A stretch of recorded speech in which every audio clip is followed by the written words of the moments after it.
Islamophobia is a neologism used to refer to an irrational fear or prejudice towards Muslims and the religion of Islam. The term has achieved a degree of linguistic and political acceptance which is utterly at odds with facts and reality. Let us firstly deal with the facts. Mohammedan Muslims are the only group on the face of planet Earth who show their anger, their destructiveness, their hate-mongering and their war-mongering on TV, in print, in their educational system, and in their speech, against all other belief systems, be they Christian, Buddhist, Jewish, Hindu or animist. They are the only group who show their manifestations of hate and anger while holding their holy book, the Quran, in one hand, and guns, grenade launchers, swords and daggers with the other. They are the only group who, while demonstrating their hatred and anger, shout and call upon the name of their God with their terror verse, Allahu Akbar. They are the only group who, in the name of Allah, slaughter unarmed and innocent civilians by the sword, suicide bombings, beheadings, blowing up planes, buses, trains, etc., etc.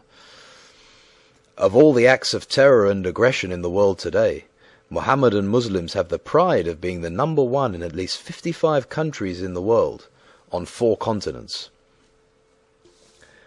Mohammedan Muslim law, called the Sharia, discriminates unreservedly against the following: all females, even be they the followers of Muhammad; all unbelievers, such as Christians, Buddhists, Hindus, Jews, etc., all homosexuals, all sects of Mohammedan Muslims who do not follow their methods.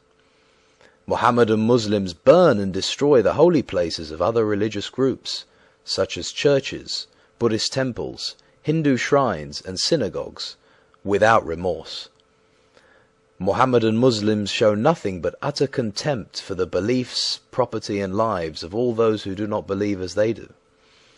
Mohammedan Muslims massacre, mutilate, rape and destroy the lives and holy places of other Mohammedan Muslims who do not follow the same path, such as in Iraq, Afghanistan, Algeria, Sudan, just to name a few.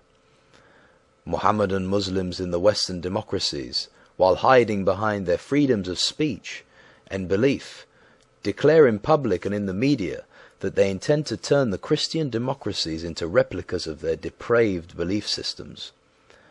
Most Mohammedan Muslims in the world, the so-called silent majority, rarely demonstrate against these inhumane, depraved and sickening acts, conducted daily in their name and in the name of Islam. One can understand and sympathize with those Mohammedan Muslims who live under Islamic governments and live in fear of being in the opposition, but those who live in democracies have no excuse whatsoever in not showing their disapproval, disgust and anger at those who are allegedly bringing Mohammedan Islam in disrepute. It is one of the greatest ironies of history that it was Muhammad himself who said, "Silence means consent." Hence the silence of the followers of Muhammad in the West does mean that they consent to what others are committing in their name and in the name of Mohammedan Islam.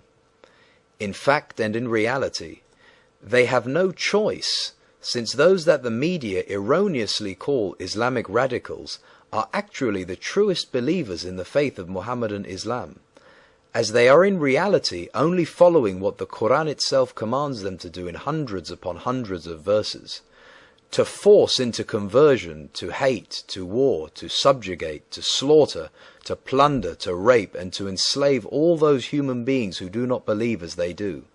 That is the remaining 87% of humanity. If all the above items which any and all sane human beings are watching on TV, reading in the newspapers or listening to on the radio do not justify being afraid of Islam, what will? Mohammedan Islam is radical. It has no shades.